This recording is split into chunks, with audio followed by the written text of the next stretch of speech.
Hello dear student मु तुमको study मस्ती क्लब चैनल को स्वागत करुच्ची। आशा करुच्ची तुम्हें मैंने सुस्थ सबल भलरे थिबो, पाठ पढ़ा मध्य खूब भलरे चली। गवर्नमेंट तो तुमको छुट्टी दे देछंती, तो छुट्टी रे तुम्हें केते खुशी अच्छ पिला माने ताहा मु तो जानी पारुची, तुम्हें भी मध्य जानी पारुथिबो जे तुमर एबे समर वेकेशन स्टार्ट हो जाच्छी। तो ये समर वेकेशन रो फायदा तुम्हें किपर उठौच, खेलिकी ना पढ़िकी मते तुम्हें कहब। तो दीदी आसे माने किछि गोटे नहीं के आसथिबे निहाती रूप रे ठीक मु आसीची माने आज मु तुम पाई छाड़ीबा पाई तो आसीनी। क्लास 5 रो मु आज चैप्टर 2 कौन रही न्यायर सिंहासन सेटा आज मु तुमको पढ़ेबी। खरा छुट्टी सहित पढ़ार भी मजा तुम निय। एडा रही तुमर द्वितीय पाठ श्रेणी पंचम भाषा महक। तो चाहले जल्दी जल्दी आम आरंभ करदेबा फटाफट ना कौन कहूच। चलो अनेक वर्ष तलर कथा उज्जयिनी नाम एक ऐतिहासिक तथा प्राचीन नगरी थिला। सेठारे भोजराज नाम जड़े राजा राजत्व करुथिले। तांको नगरी को लगी धारापुरी बोली गोटे ग्राम थिला। सेठारे एक सुदीर्घ पड़िया थिला। प्रत्येक दिन अनेक पिला सही पड़िया को खेलिबाको आसंती। पड़ियार गोटे पटे उच्च चिकण पत्थरटी थिला। पिला माने मिसी सेठारे गोटे मंचा तैयारी कले। मंचाटी सिंहासन परी देखा जाउथुला। मंच तैयारी परे पिलाटी सेथिरे थिबा पत्थर उपरे बसी पड़िला। सबु सांग को डाकी कहिला, ए सिंहासन आजिठु मोर, मु राजा, तुम्हे माने मोर पारिषद वर्ग। तुम्हे माने जन जन करी तुमर अभियोग मो निकट को आण, मु सेगुड़िकर विचार करिबी। सबिए मिसी विभिन्न प्रकार अभियोग गोटे परे गोटे राजा निकट रे उपस्थापना करती। पिलाटी मंचर सिंहासन रे बसी समस्त अभियोग शुणे और तुरंत समस्त को खुशी कला भली फैसला शुणाए। पिला माने नियमित एभली खेल खेलती और बहुत मजा करती। पड़िया दे जाउथुबा बाटोई माने मध्य पिलांकर एही खेल को उपभोग करती और राजा भावे मंचासीन पिलाटीर विचार शैली को देखि आश्चर्य प्रकट करती। बेले बेले निज निज मध्य कुहाकुही हुअंती कि ए बालक देहरे किछि दैव शक्ति रहिछि, फल से एभली सुंदर उपयुक्त विचार प्रदान करि पारुछि। दिनकर कथा दुई जन कृषक सेमानंक मध्यरे होइथिबा कलिर विचार पाई राजांक निकट को न जाई मंचरे बसुथुबा पिला निकटरे उपस्थित हेले। दुहे सेमानंकर कली विषय रे पिलाटी को कहिले। पिलाटी गंभीरतार सह सबु सुनिला। शेषरे से दुही को एपरी फैसला सुनाइला जहा शुणी दुहे आश्चर्य होइगले। सेही दिन ठारू लोक माने निज निजर आपत्ति अभियोग को नहीं आउ राजांक निकट को न जाई सेही पिलाटी पाखक आसंती। पिलाटी सभी को संतुष्ट कला भली न्याय प्रदान करे। फल पिलाटी जस सबुआडे व्यापियाकू लागिला। राजांक निकटरे पिलाटीर ख्याति पहुँची गला। प्रथमे से बहुत रागी गले, किंतु परे से मनस्थ कले जे पिलाटी निकट को जिबे ओ पिलार विचारधारा को देखिबे। परदिन पात्र मंत्री सह राजा मंचार किछि दूरे रही पिलामानंकर खेल को निरीक्षण कले।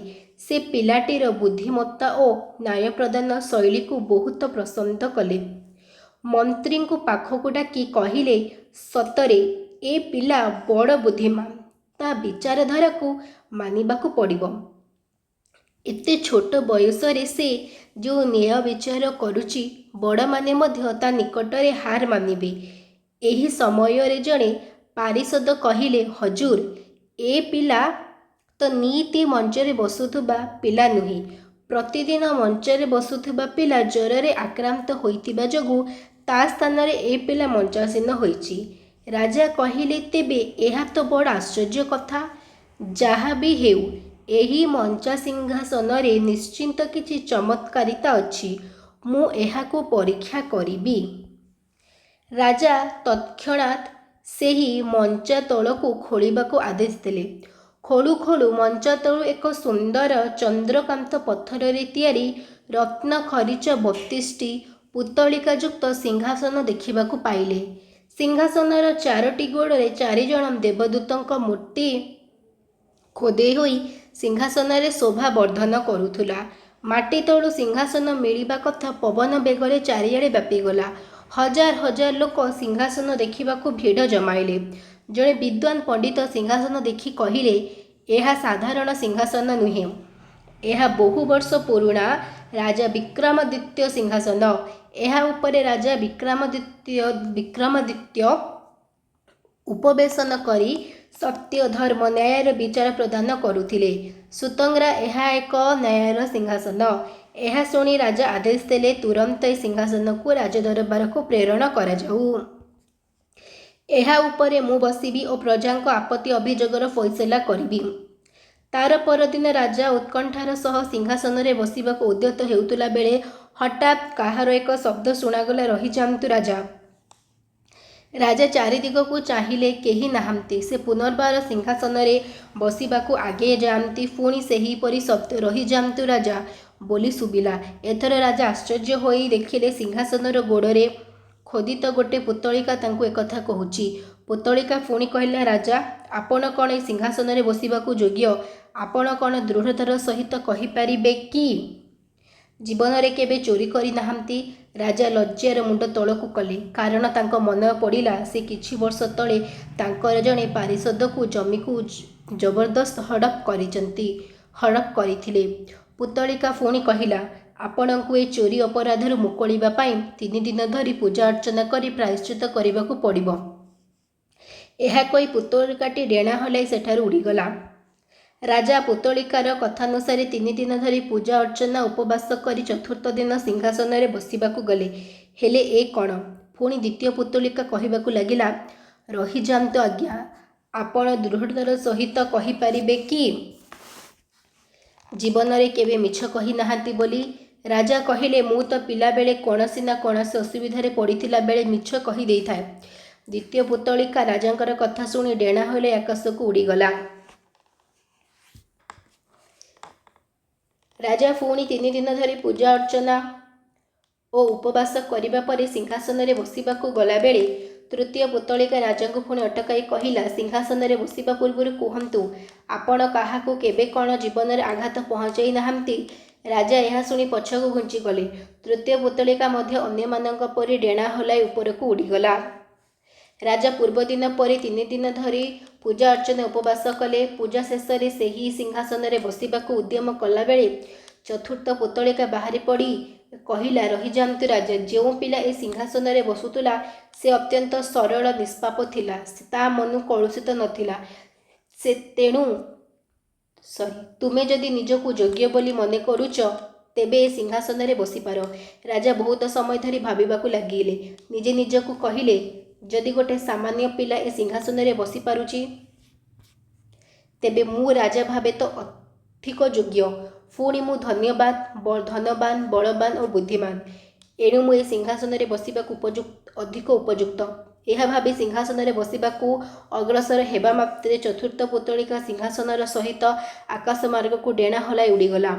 ରାଜାଙ୍କ ନ୍ୟାୟର ସିଂହାସନରେ ବସିବା ନହିଲା। ତ ଇଏ ଥିଲା ବିଷୟବସ୍ତୁ। ଆମେ ପଢ଼ିଲେ, ଦେଖ ବିଷୟଟି ତୁମକୁ ବହୁତ ବଡ଼ ଲାଗୁଛି, କିନ୍ତୁ ବିଷୟଟି ବୁଝିଲେ ଅତ୍ୟନ୍ତ ଛୋଟ, କିନ୍ତୁ ବହୁତ ଶିକ୍ଷଣୀୟ ରହିଛି ପିଲାମାନେ। ଦେଖ ମଜାମସ୍ତିରେ ଆମେ ସିନା ପଢ଼ିଦେଲେ, ଏବେ ଚାଲ ଆମେ ଏହାକୁ ବୁଝିବାକୁ ଚେଷ୍ଟା କରିବା। ଦେଖ ବହୁତ ସମୟ ତଳର କଥା ଥାଏ। ଉଜ୍ଜୟିନୀ ନାମକ ଏକ ଐତିହାସିକ ପ୍ରାଚୀନ ନଗରୀ ଥିଲା। ଐତିହାସିକ ମାନେ ବହୁତ ପୁରୁଣା, ଯାହା ବିଷୟରେ ଆମେ ନୂଆ କରିକି ପ୍ରଥମ ଥର ଶୁଣୁଛୁ। ତ ସେ ଜାଗାଟିର ନାମ ହେଉଛି କ'ଣ? ଉଜ୍ଜୟିନୀ। ସେଠାରେ ଭୋଜରାଜ ନାମକ ଜଣେ ରାଜା ରାଜୁତି କରୁଥିଲେ। ତାଙ୍କ ନଗରୀକୁ ଲାଗିକି ଧାରାପୁରୀ ବୋଲି ଗୋଟେ ଛୋଟ ଗାଁଟି ଥିଲା ଏବଂ ସେ ଗାଁରେ ଗୋଟେ ବଡ଼ ପଡ଼ିଆ ଥିଲା। ଦେଖ, ସୁଦୀର୍ଘ ମାନେ ବଡ଼ ଆକାରର ବଡ଼ ପଡ଼ିଆ। ତ ସେଠାରେ ପିଲାମାନେ ଖେଳିବାକୁ ଆସନ୍ତି ଏବଂ ଦେଖ, ଯେତେବେଳେ ସେମାନେ ଖେଳିବାକୁ ଆସନ୍ତି, ଏ ପଡ଼ିଆ ପାଖରେ ଏମିତି ଗୋଟେ ଉଚ୍ଚ ପାହାଡ଼ ଟାଇପ୍ର ରହିଛି, ଯେଉଁଠି ଏମିତି ଚିକଣିଆ ପଥର ରହିଛି। ତ ପିଲାମାନେ କ'ଣ କଲେ, ଏଇ पत्थर उपरे एमती गोटे चौकी टाइप्र बनइले बा जमी देख सिंहासन भाया बनइले एवं एठारे गोटे पिलाटी सेठारे बसी एवं निजक कहूँ कौन एटा हूँ आज मोर सिंहासन मु हेउची राजा एवं तमे मने होउच मोर पारिषद वर्ग। एबे पारिषद वर्ग कहिले कौन मंत्रिमंडल राजांकर जो मंत्रिमंडल रुहंती प्रजा रुहंती सेनापति रुहंती सेमानंक आमे पारिषद वर्ग बोली कहूचु। तो जेतबेले गोटे सिंहासन रे राजा बसे तांकर प्रथम कर्तव्य कौन ना निजर मंत्रिमंडल मानकर समस्तंकर सुख सुविधा को बुझीबा एवं समस्तंकर अभियोग को शुणी समस्यार समाधान करिबा। तो यही पिलाटी से कामटी करिबो बोली कहिला एवं समस्तंकर अभियोग ता निकट को आनिबाको से समस्त पिला माननकु परामर्श देला। सभी मिसी खेल खेलिले एवं जणे जणे करी निज राजांक निकटकू बा एही पिला निकटकू निजर अभियोग उपस्थापना कले।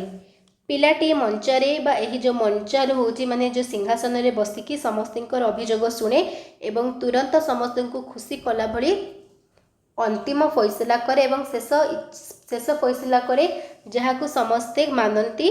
तो यही भली भाबे पिलाटी माने सबुदिन यही खेल को खेलिकी मजा करती। तो पड़िया देकी गति करुथुबा बाटोई माने यही पिला मानकर खेल को देखिकी उपभोग करती एवं राजा भावे मंचासीन रे पिलाटीर विचार शैली को माने पिलाटी जो सिंहासन रे बसिकी विचार विमर्श करुची ताकू देखिकी तार सही कार्यकलाप को देखिकी समस्ते आश्चर्य हुवंती। बेले बेले निजे निजे कुहाकुई हुवंती जे बालक भितरे मध्य कोनोसी दैव शक्ति अछि जहा फल रे कि से भली सुंदर उपयुक्त विचार प्रदान करि पारुछि। तो एहा परे जेतबेले एमिति घटना घटी चलिला सेतबेले गाँव रे गोटे कृषकर सहित कौनसी विचार जेतबेले करिबार समय आसिला तो समस्ते प्रकृत राजांग पाखक जाती। किंतु जेतबेले एही कथा चारिआडे प्रचारित हैला जे पिलाटी मंचरे बसिकी उपयुक्त विचार करि पारुछि समस्त को ठीक भूलर परामर्श देई पारुछि तो समस्ते विचार करिबा पई राजा निकट को न जाई पिला निकट को गले। तो पिला कली विषय रे जेतबेले कहिले शेषरे से एपरि फैसला कला जे समस्ते शुणी आश्चर्य हेले एवं पिलाटी को प्रशंसा कले। तो यहाँ पर गाँव में जार भी किसी असुविधा होउतुला तो सी तुरंत पिलाटी निकट को जाइकी निज फैसला विषय रे तांको ठारू बुझुतुला एवं पिलाटी संतुष्ट कला बड़ी न्याय प्रदान मध्य करुतुला। तो फल रे पिलाटीर जस बा ख्याति बा नाम सबुआडे कणला प्रसारित हेबाकू लागिला बा व्यापीबाकू लागिला। तो राजा निकट को पिलाटीर ख्याति पहुँचला। राजा शुणिबाकू पाइले जे तांको अंचल एभली गोटे किछि घटना घटुछि। तो राजा मध्य निजे से पिलाटी निकट को जाइकी परीक्षा नेबाकू चाहिए एवं देखिबाकू चाहिए जे एही पिलाटी किए एवं तार को शैली द्वारा से समस्त को एमिति विचार विमर्श करिबारे साहाय्य करुछि। तो राजा एवं तांकर मंत्री जेतेबेले पिला निकट को गले पिलाटीर दूररू एही कार्यकलाप देखिकी राजा मध्य अत्यंत खुशी हो गले जे पिलाटी होची भारी बुद्धिमान आ ता विचारधारा को मानिबाकू पड़िबो। छोट बयस रे मध्य से न्याय विचार करि पारुची बड़ माने मध्य ता निकट रे हार मानिबे। सेही समय जणे पारिषद बा मंत्री कहले हजूर ये सेही पिला नुह जी कि मंच रे बसिकी विचार विमर्श करे ये हूँ तार सांग जी विचार विमर्श करे सी ज्वर रे पड़ी बुझिल पिले जहाँ को राजा देखिले से प्रकृत पिला नुह जी कि अन्य मान को विचार करुला बा न्याय प्रदान करुला। तापरे राजा भाविले जे एई सिंहासन रे जोठी पिला बसीची हुए तो सेठी किछि जादू रही। तो सीए कौन कले ना तांकर लोकों को लगेकी से सिंहासन को खोलेबाकू लागिले। आ देख खोलेबा समय रे सिंहासन तलू एई भलिया गोटे आसन बाहरिला। तो यही सिंहासन को देखिकी राजा अत्यंत खुशी हो गले एवं भाविले जे मु एठी बसिकी विचार विमर्श करिवे। तो एबे प्रश्न उठुची जे सिंहासन टी कौन बा कहार। तो यही सिंहासन होउची पूर्व से अंचल रे राजत्व करुथुबा राजा विक्रमादित्य सिंहासन जी कि सेठारे बसिकी सत्य धर्म न्यायर प्रचार करुथिले एवं एहाकू न्यायर सिंहासन रूपे विवेचित करुथिले एवं एहा तापरे धीरे धीरे जनशुणानी को आसीथिला। तो राजा मते भाबिले एठी बसिकी मु निजर जनशुणानी करिबी। तो राजा जेतेबेले एठारे बसिबाकू आसिले तो प्रथमे गोटिए कौन आसिकी तांको अटकेला कहले पिला आमे पढ़िबा समय कहीचे किए आसिला ना गोटे पुतलिका तांको कहिला जे रही जांतु राजा आपण कौन एठारे बसिबाकू योग्य कि तो राजा दृढ़तार सहित कहले हाँ मु योग्य। तो राजा सेतबळे देख पुतलिका कहले एमती गोटे चित्र राजांकर चित्र देख चारोटी गोड़र चारोटी पुतलिका माने मूर्ति एमती जो मूर्ति जो कहती पुतलिका जोटा माने देख जमी बनाई से बाहर की पचारा जे आपण कहतु जे आपण केबे चोरी करी नाहंती। प्रथम पुतलिका कहला जे आपण केबे चोरी करी नाहंती। तो राजांको मुंड लज्जारे तळकु नहीं गला। तांकर मने पड़ला पूर्व समय कथा से जड़े पारिषदों जमी को जोर जबरदस्त हड़प करथिले तो से योग्य हेबे कि बसिया पाई बिल्कुल हेबेनी। तापरे पुतलिका कहला जदि आपण बसिबाकू चाहुचंती बा चोरी रु निजको प्रायश्चित करबाकू चाहुचंती निज अपराधर ताहाले आपणको 3 दिन पूजा अर्चना करबाकू पड़िबो। तो राजा सेही प्रथम पुतलिकार कथा अनुसार पूजा अर्चना कले उपवास कहले। चतुर्थ दिन सिंहासन में बसवाक गलवा समय को द्वितीय पुतलिका माने आरपट देख गोड़ू आउ गोटे पुतलिका कहला रही जातु राजा आपण कौन सतरे एठारे बसवाक योग्य आपण कौन केबे काहाको मिछ कहि नांती। राजा पुणी तांकर मने पड़गला असुविधारे से काहाको मिछ कहिचंती। पिलादिनरू से कथा से कहले जे मु पिलादिन निज असुविधारे पली बहुत मिछ कथा कहिची। तो यहाँ पर द्वितीय पुतलिका उड़ी चलीगला। राजा यही प्रायश्चित करने पुणी 3 दिन उपवास रहीकि पूजा अर्चना कले। पुणी सिंहासन जो बसवाक गले तृतीय पुतलिका आसी राजा को कहला सिंहासन में बसवा पूर्व कहतु आपण केबे काहाको आघात दे नाहंती। तो राजा पुणी पछकू घुंची गले तामाने राजा निहाती रूप में कामटी करिसंती बोली से पछ घुंचा देदेले पिला माने। तो तृतीय पुतलिकार एक कथा शुणिकी सी जिते पछकू गले तृतीय पुतलिका कौन कला उड़ीगला। तामाने राजा जो कम करिसंती बोली निजे स्वीकार करदे से पुतलिका उड़ी जाऊँगी। तो राजा पुणी पूर्वपरी 3 दिन धरिकी पूजा अर्चना उपवास कले। पूजा शेष जो से सिंहासन में बसवाक गले चतुर्थ पुतलिका पचारा जे आपण भावतु जो पिला सिंहासन में बसुला से अत्यंत सरल निष्पाप थिला। छोट पिलाटीए से दुनिया विषय जानी तेणु तार हृदय बहुत सरल एवं निष्पाप तेणु से केबे कहा प्रति कौन अन्याय करनी तेणु से योग्य थिला से सिंहासन में बसवाई। आपणकर मन कलुषित नथिला ता मन कलुषित नथिला माने से कौन पाप कर नथिला काहाको केबे मिथ्या कहि नथिला किंतु आपण कौन योग्य एठारे बसुचंती। राजा किछि समय धरी भाबिले एवं मने मने विचार कले सी तो गोटे सामान्य पिला जदि सी सेठारे बसवाकू योग्य ताहले मु तो राजा मु ताटू अधिक योग्य हेबिनी कहीं ताले मु एठी बसिया योग्य मु धनवान मु बलवान बुद्धिमान। तो एठारे राजा मन में कौन आसिला गर्व आसिला जे निजर जेहेतु से गोटे राजा तांको मन में यही भावनाटा आसिला जे मु अन्य मानकटू अधिक योग्य। तो एक कथा शुणिकी से निजको विवेचना कले जे मु अधिक उपयुक्त सिंहासन में बसवा पाई। तो जितेबाला से सिंहासन आड़ को अग्रसर कले आगे गले बसवाई चतुर्थ पुतलिका मध्य सेठारे गला उड़ी। राजा नियार सिंहासन में बसवा स्वप्न होइला नाही पूरा कहीं ना राजा विवेचना करथिले सत्य से योग्य बोली किंतु प्रकृत से कौन योग्य थिले कि बिल्कुल नथिले। पिला माने शेष में से निजको गर्वान्वित कले जे मु समस्त बलवान धनवान और बुद्धिमान बोली। तो फल तांकर स्वप्न पूरण हो पारानी सिंहासन में बसबार 4टी पुतलिका 4टी गोड़ू जो बाहु अच्छी सिंहासन से उड़ीगले। तो एठू आम जिनसटी कौन शिखिले जे आमे कहा प्रति जदि किसी भी दोष करें कहा प्रति किसी अपराध का किसी जदि कहा प्रति करे तो निजको से स्वीकार करने कथा एवं तार प्रायश्चित करने कथा मनरे केबे भी गर्व हेरिका अहंकार हेरिका आने कथा नुहे पिला माने। तो ये थिला न्याय विचार न्यायर सिंहासन आमे केमती देखिले जे गोटे छोट पिलाटे केमती न्याय दे पाला एवं ता तुलन में बड़ बलवान बुद्धिमान होई मध्ये राजा करि पारिले नाही। तो वीडियोटी हुए तो टिके लंबा हो थाई पारे जेहेतु विषयटी बड़ वीडियोटी भी मध्य बुझेबा समय लंबा हो गला से किछि नाही। देखो छोट चाहिए छोट करी था वीडियो किंतु मु चेष्टा करछि तुम माननकु बीट बाय बीट पढ़ी की बुझेबाकू चेष्टा करने जेहेतुटा भाषा भित्तिक रही तेणु तुमको टिके डीप रे बुझे माने डीप रे जाके टिके बुझेबाकू पड़िबो। तो लंबा हेछि तो तथापि वीडियोटा को तुम संपूर्ण रूप से देख अधार जदि तुम छाड़ीदेव मु डेफिनेटली जानछि तुम बुझीपार ना तेणु वीडियोटी को भल भाव देख कंटिन्यू पूरा लास्ट एंड पर्यंत देख आशा करी जे तुम्हें मैंने बुझीपार एवं आज एति आउ गोटे वीडियो आम यार क्वेश्चन आंसर नहीं कि आसवा आशा करुँचे वीडियोटी को तुमको पसंद हो तुम्हें बुझीपार सर्वशेष वीडियोटी चैनल टाक सब्सक्राइब करके रखिदियो कारण मु तुमको पूर्वर भी कही एवं भी कहूँ जे चैनल सबुतक विषय आसो टे टाइम लगे कि धीरे धीरे करके सब श्रेणी सबुतक सब्जेक्ट गुड़िक मुझे अपलोड करी तो पछरे जब तुमको चैनल खोजार जब किसी असुविधा हम ता पूर्व तुम्हें कौन पे सब्सक्राइब करदेवनी दीदी तुम एत परिश्रम करके वीडियोटी करूचनी तो दीदी निज पाठपढ़ा प्रति सीरियसनेस चैनल टी सब्सक्राइब कर दियो लाइक चैनल लाइक तो शेयर करदेव जब भल लगुच